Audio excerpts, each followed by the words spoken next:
좋은 문제에 대해서 살펴보도록 하겠습니다.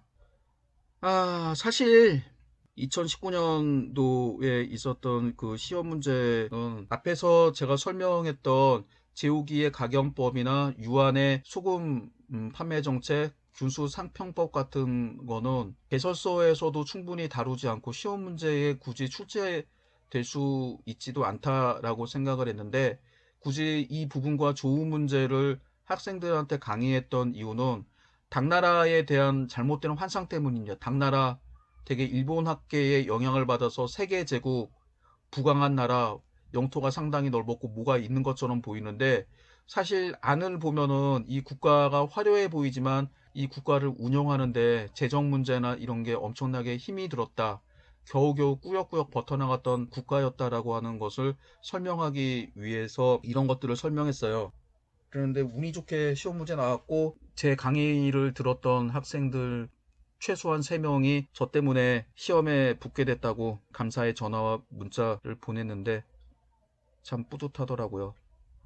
이 좋은 문제를 설명할 때 관중 지역에 대해서 설명을 해야 되는데, 제가 아마 여러 기출문제나 당 전반기에도 관중 지역의 지형에 대해서 설명을 한 적이 있을 것입니다. 여러분들이 이 지도를 봐주시기 바랍니다. 이 지도에서 장안 남쪽과 동쪽 지역을 보면은 산들이 상당히 험해 보이는 걸 알 수가 있죠. 이 진영이 아주 험준합니다. 그래서 남쪽과 북쪽에서는 이 험한 산 사이에 있는 몇 개의 계곡을 따라 형성이 되는 길만 막으면은 철저하게 막을 수가 있어요. 그리고 동쪽에는 유명한 함곡관, 후한 시대에는 함곡관보다도 동관이 더 유명하긴 합니다만, 이 함곡관과 동관이라고 하는 지역이 있습니다. 이 지역에다가 관들을 설치하게 되면 충분히 막을 수가 있어요. 반면에 장안의 북쪽 지역을 보시면 여기도 주름살이 있어서 산지가 있긴 하지만 동쪽과 남쪽보다도 산이 험하지 않습니다. 그래서 이 지역으로 쉽게 침입을 할 수 있습니다. 서북쪽 지역 같은 경우도 진영산맥처럼 좀 험한 그런 지역이죠. 이 지역을 농산이라고 하는데, 그래서 관중 지역은 동쪽과 남쪽, 그 다음에 서북쪽 일부 지역은 험한 산지로 되어 있기 때문에 막 쉬워요. 그런데 북쪽은 산이 있다라고 하지만 상당히 평탄해서 공격받기 쉬운 지형을 가지고 있습니다. 그런데 바로 이 북쪽이 어느 지역이냐, 오르도스라고 해서 유목민들이 많이 사는 지역이에요. 그래서 이 관중의 수도를 둔 정권에서는 오르도스를 반드시 자기 영토로 삼고 이 오르도스를 지켜야지 장안을 지킬 수가 있습니다. 그리고 서북 지역으로 계속 올라가다 보면은 유목국가들의 수도가 있는 우르콩강 유역이 나옵니다. 우르콩강 유역에서 남쪽으로 계속 가다가 몇 개 하천을 따라서 다시 남동쪽으로 오게 되다 보면은 바로 이 장안의 북쪽 지역으로 올 수가 있어요. 그래서 이런 식으로 해서 침입을 할 수 있습니다. 실제로 당태종 초기에 힐리가한, 일리카간이 이 루트를 통해서 장안에 바로 가까운 평교까지 군대를 이끌고 쳐들어왔던 적도 있었습니다. 그래서 장안이라고 하는 지역, 관중의 수도를 둔 국가에서는 이렇게 동쪽과 남쪽에 천연의 방어막이 있기 때문에 수비하기 쉬운 지역이어서 힘이 약할 때는 이 지역을 통해서 방어하고 힘이 강하면 주변 지역을 정복을 해서 영토를 확장했습니다. 이런 식으로 진, 전한, 북주, 수, 당, 여기다가 전진도 포함해야겠죠. 이런 나라들이 화북 또는 중국 전체를 통일할 수 있었습니다. 그런데 지키기는 좋은데 문제는 산이, 험한 산이 많다라고 하는 거는 반대로 이야기하면 교통이 불편하다라고 하는 뜻입니다. 그래도 이것이 진나라와 전환시대 때에는 별다른 문제가 되지 않았습니다.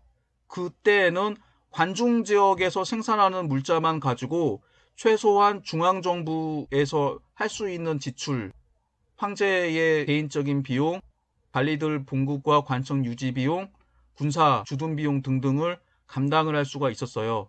그런데 한 무제 시대 이후에 군사비 지출과 무제의 개인적인 사치 때문에 비용이 증가하게 되자 어쩔 수 없이 관중이 아닌 다른 지역, 당시 사료용으로는 산동 혹은 관동이라고 하는데, 그래서 이 지역으로부터 물자를 운반해야 됩니다. 그래서 이런 물자를 운반하는 것을 조운이라고 해요. 그래서 이 조운 문제가 상당히 중요한 문제가 됐습니다.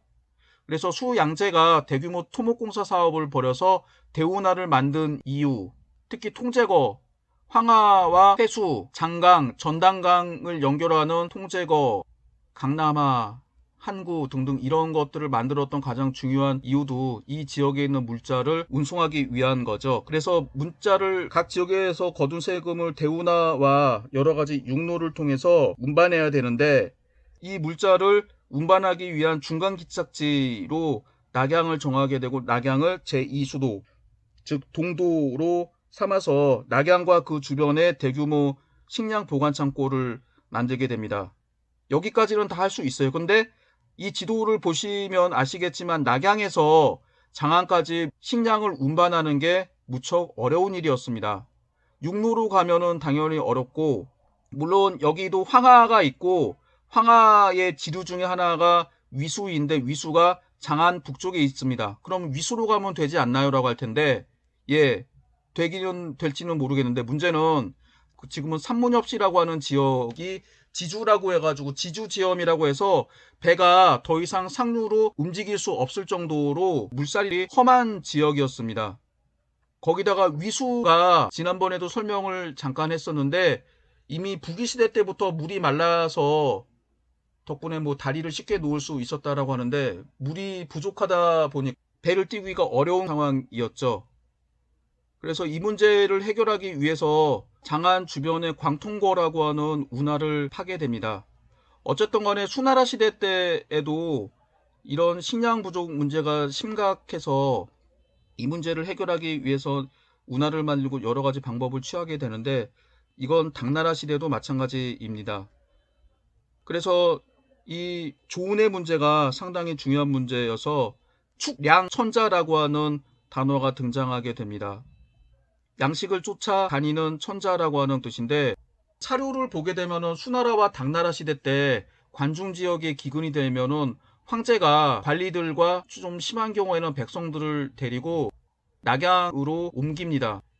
아예 당 고종 같은 경우는 낙양으로 옮긴 다음에 다시 돌아오지 않고 낙양에서 죽었죠. 그거는 당 고종 시기에 거의 7, 80%를 실제적으로 정치를 담당하고 있었던 황후 무축천이 소숙비의 저주 때문에 무미 내 인형, 난 죽어서 고양이로 환생하고 너는 쥐로 환생할 거다. 내가 널 갈갈이 찢어 죽이겠다. 라고 하는 저주 때문에 장안으로 돌아가기 싫어했다라고도 하는데, 그 부분도 맞지만은 식량 문제가 장안에 있는 것보다 낙양에 있는 게 대운하를 통해서 식량을 운반하는데 보다 편리했기 때문입니다. 그래서 당시 관중 지역의 농업 생산량이 전한 시대 때보다 훨씬 못했기 때문에 진짜 식량을 쫓아다니는 이런 천자가 됐고, 관중에서 가뭄이 들 때마다 낙양으로 옮겨서 낙양에 저축해둔 식량으로 국가재정을 지탱해야 됐습니다. 그러면은 낙양으로 천도하는 게 좋았을 텐데 낙양으로 천도는 하지 않게 돼요. 가장 중요한 이유가, 만약에 중앙정부의 힘이 약해지게 되고 반란이 터졌을 때 그나마 장안에 있는 게 훨씬 더 나았다라고 하는 거죠. 물론 장안에 있었음에도 불구하고 동쪽에서 최소한 3번 정도 동관을 돌파해서 장안을 점령하긴 합니다만, 그래서 덕종이라고 하는 황제는 가뭄이 들었다가 동쪽에서 운반한 식량이 장안에 도착하자 황태자를 끌어안고 눈물을 흘리면서 이제는 살았다라고 말을 할 정도로, 참 장안은 경제적으로 보면은 참 답이 없는 지역이 됩니다. 학자들의 연구를 정리를 하면은 조운량은 변화에 따라서 3개로 나눌 수 있었다라고 합니다. 1기는 당초 고종 시대까지라고 하는데, 곡물 조운량이 10만에서 20만 석에 불과했다라고 합니다. 그러다가 현종 개원 22년부터 천보년간 중기 742년부터 756년에는 곡물 조운량이 가장 많았던 시기라고 합니다. 관리수가 증가하기도 하고, 이거보다 가장 중요한 거는 군사비용 지출이 심했기 때문입니다. 이 시기에는 연평균 230만 석에서 250만 석 정도의 곡물을 운반했다라고 합니다. 세 번째 시기는 대종 광덕년간부터 당 말까지인데 조운량이 점차 감소했다라고 합니다. 광덕 2년부터 덕종 건중 원년까지 40만 석, 이후에는 약 10만에서 20만 석으로 줄어들게 됩니다. 여기서 당 고종 시기까지 좋은 양이 10만에서 20만 석이었다라고 하는데, 여기는 약간의 통계 조작이 가능한 거죠. 방금 전에도 말했다시피 고종이 당 후반기에 낙양으로, 자연재해 때문에 낙양으로 옮긴 다음에 뭐 20여 년 동안 돌아가지 않고 거기서 죽었기 때문에, 그리고 무추천 시대에는 아예 낙양에 있었기 때문에 굳이 장안 지역으로, 뭐 수도이긴 했으나 실제적으로 황제가 낙양에 살기 때문에 식량을 운반할 필요가 없게 되었던 거죠. 그리고 3기에 다시 40만 석, 나중에 10만, 20만 석으로 줄어들었다라고 하는데, 이때가 되면은 번진할거 시기입니다. 번진할거 시기가 되고 중앙 정부에 있는 군인들 숫자는 적고 지방에 있는 군인들 숫자가 많아지게 되죠. 이와 아울러서 식량 중에서 장안과 그 주변 지역에서 소비하는 식량도 있었지만, 그 주변에 있는 변경 지역에 주둔하고 있는 군사들한테 제공하는 식량들도 있었는데, 뭐 예를 들면은 하서절도사, 삭방절도사, 안서절도사, 북정도호부 등이 있는데, 이들 지역의 상당수가 토번한테 영토를 뺏기게 되고, 그 지역에 있는 군인들을 안사인한 때 반란군을 토벌하기 위해서 차출해서 징집을 하게 되었죠. 그래서 지킬 변방이 없었기 때문에 이전에 비해서 주둔하는 군사수가 적었기 때문에 좋은 양이 적었다라고 합니다. 이런 조운을 하는 방법 중에서 유명한 게 배요경의 전반법이라고 하는 겁니다. 이건 어떤 거냐고 하면은 낙양 부근에 하음현부터 장안까지 여러 개 창고를 만드는 겁니다. 하음창, 백예창, 집진창, 산문창, 태원창, 영풍창을 세워서 낙양에 있는 창고에서부터 창고로 징검다리 하듯이 곡물을 옮기게 되죠. 그래서 낙양에서 하음창까지, 그럼 하음창에 있는 곡물은 백예창으로, 백예창에서는 집진창으로, 집진창에서는 산문창으로, 산문창에서는 태원창으로, 태원창에서는 영평창으로 해서, 영평창에서는, 영풍창에서는 다시 장안으로 해서 곡물을 운반하는 이런 조치입니다. 지주지염을 피하기 위해서 산문 동쪽의 집진창에서 산문 서쪽의 산문창까지 산길 18리의 길을 만들어서 수레로 운반하게 됩니다. 그래서 이 지도에서 보시는 것처럼 수운과 육운을 적절하게 이용해서 장안으로 물자를 운반하는 정책이었죠. 그리고 강남의 조은선은 황하연변의 하음창에 곡물을 하역했습니다. 그래서 비용 절감과 운반 시간을 축소할 수 있었고 사고 감소 등의 효과가 있었다라고 합니다. 여기서 여러분들이 질문할 수 있죠. 강남에 있던 배가 황하에 있는 하음창에다가 곡물을 실어 나르는 것은 당연한 게 아닌가요? 라고 할 텐데, 그 당육전에 있는 기록을 보게 되면 이 당시 대운하를 운반하는 배가 지금 항주, 대운하의 끝에 있는 항주에서 출발한 배가 모두 운반하는 게 아니라 장강 지역에서 운행하는 배가 틀리고 회수와 항하에서 이용되는 배의 종류가 틀립니다. 이거는 물살이나 기후나 이런 거에 따라서 그 지역에 맞는 이런 배들을 만들었던 거죠. 우리나라 같은 경우도 이런 것들이 임진왜란 때 이순신 장군이 있었던 배가 있는데, 이 군함들이 대부분 평저선이었다라고 해요. 평저선이라고 하는 건 어떤 거죠? 대부분의 배는 유선형으로 생겨서 물고기 모양처럼 물에 잠길 때 밑에가 좀 푹 들어간 이런 형태의 배인데 비해서 평저선은 그냥 널빤지처럼 생겼습니다. 이게 다른 지역에서는 제대로 사용할 수가 없는데, 남해라고 하는 지역이 바다가 잔잔해서 이런 평저선이 오히려 유선형 모양의 배보다도 훨씬 더 잘 움직일 수가 있었죠. 이거는 남해 지역에서만 해당하는 상황이고, 만약에 이순신 장군이 일본까지 추격을 하시기 전에 돌아가셨지만, 그런다라고 하면은 일본까지 못 갑니다. 대한해협을 건너려고 하면은 평저선을 가지고 했다가는 전부 다 배가 뒤집혀서 죽게 되는 거죠. 이런 식의 배가 틀려요. 유럽사에서도 지중해 지역에서 움직이는 배와 북해 지역에서 움직이는 배가 다르다라고 합니다. 그래서 유명한 스페인의 무적 함대가 아르마다가 잉글랜드 군대한테 패한 이유가 여러 가지가 있는데, 그 중에 한 가지가 지중해 같은 잔잔한 바다에서 사용하는 배를 가지고 폭풍과 파도가 엄청나게 센 북해 지역에서 싸우게 되다 보니까는 배 자체가 견딜 수가 없었고 배에 탄 군인들도 고생을 많이 했기 때문이라고 합니다. 그래서 당육전의 기록을 보게 되면은 강마다 운행하는 배가 있는데 그 배에서 나르다가 중간에 화물을 다시 전달받아서 권역별로 물자를 수송했는데, 그게 아니라 처음에 물자를 실은 지역에서부터 황하까지 곧바로 가서 공무를 하역한다. 이게 비용 절감과 운반 시간 축소에는 큰 도움이 될지는 모르겠으나 이 배의 수명과 그런 거를 생각을 해보면 좋지는 않은 상황이었을 겁니다. 전체적으로 수운, 장강, 하음창, 백해창, 집진창, 그리고 육운, 백해창, 집진창, 산문창, 염창, 수운, 염창, 태원창, 영풍창, 태창을 번갈아 가면서 이용하면서 운반했다라고 합니다. 3년간 700만 석을 운반하고 운반 비용을 400만 관 줄였다라고 합니다. 그래서 그 이후에 황제들이 식량 때문에 낙양으로 피난할 필요성이 없어졌다라고 합니다. 그 다음에 취한 정책 중에 좋은 양을 줄이려고 하는 정책 중에 한 가지가 조용조를 납부하는 방법을 바꾸는 겁니다. 제가 아까 조용조에 대해서 설명을 했을 때 이미 언급한 적이 있었죠.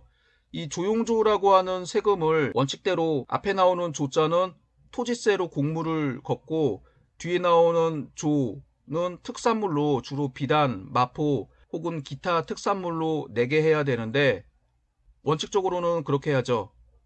근데 이 원칙대로 하다 보면 곡물 관중 지역보다 더 많은 생산을 하는 황하 중하류 지역이나 강남 지역에서 생산한 곡물을 운반하게 되면 중간에 점점점 줄어들게 됩니다. 사람들이 먹기도 하고 중간에 부패하거나 자연 증발해가지고 양이 줄어들거나 그런 일이 생기게 되는 거죠.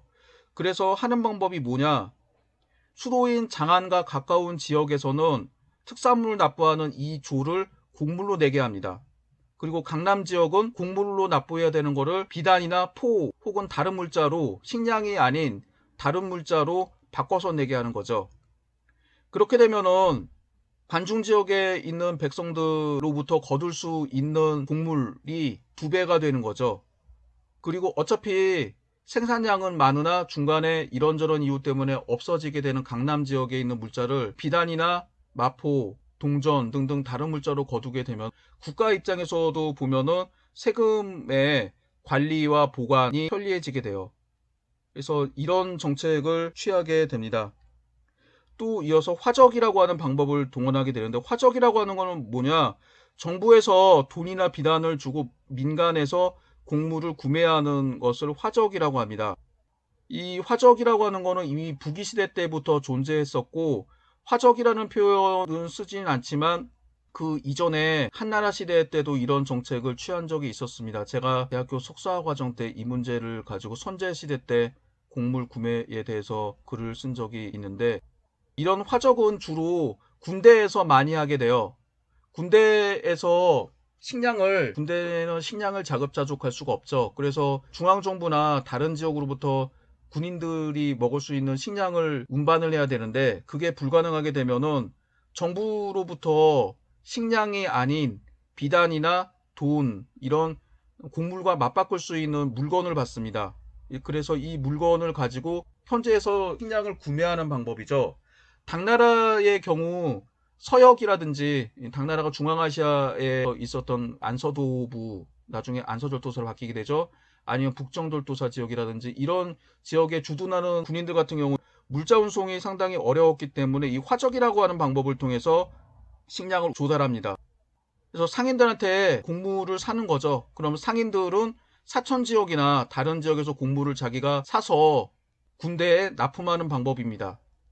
물론 이 과정에서 상인들도 생산하는 곡물 중간에 뭐 먹고 없어지고 하는 것 때문에 문제가 되겠지만, 그 문제는 이젠 정부의 문제가 아니라 상인들의 문제가 되는 거죠. 그리고 상인들이 먼 지역까지 물자를 운반할 수 있도록 충분히 대가를 시가보다도 훨씬 더 비싸게 사줬습니다. 이거는 폐해가 아니라 지금 우리나라 그 똥별들이 100억 정도면 살 수 있는 장난감 고물 비행기를 1000억, 1조 원에 사게 만들고 로비로 하고 그 돈을 지네들끼리 챙겨먹는 부패한 그런 게 아니라, 이거는 상인들한테 적정한 이익을 보존시켜줘야지 민간 업자들이 식량을 운송할 수 있었기 때문입니다. 그런데 이 화적도 나중에 정부나 군대에서 상인들한테 대금을 제때 지불하지 않거나 아예 지불하지 않는 형태가 돼서 나중에는 이 화적도 일종의 준조세처럼 인식이 되었다라고 합니다. 유한의 조운 개혁에 대해서 살펴보도록 하겠습니다. 유한은 자주 등장하는 인물이죠. 그래서 2019년 임용고사에 이미 시험 문제가 나왔기 때문에 유한은 여러 차례 시험 문제가 나올 수 있는데, 이건 그만큼 유한이라고 하는 사람이 경제관료로서, 재정관료로서 당 후기에 했던 업적이나 일들이 많았다라고 하는 거죠. 유한은 안사의 난 이후 조은량이 감수하는 시기에 조은개혁을 하게 되는데, 운하를 준솔하고 대운하를 4개 군역으로 나누어서 구간별 운송을 하게 됩니다. 그 다음에 조운선에서 근무하는 병졸들의 교육을 강화하고 운반도구를 개선하고 조운로의 경비를 강화하는 등 조치를 취해서 조운을 원활하게 하려고 했다라고 합니다.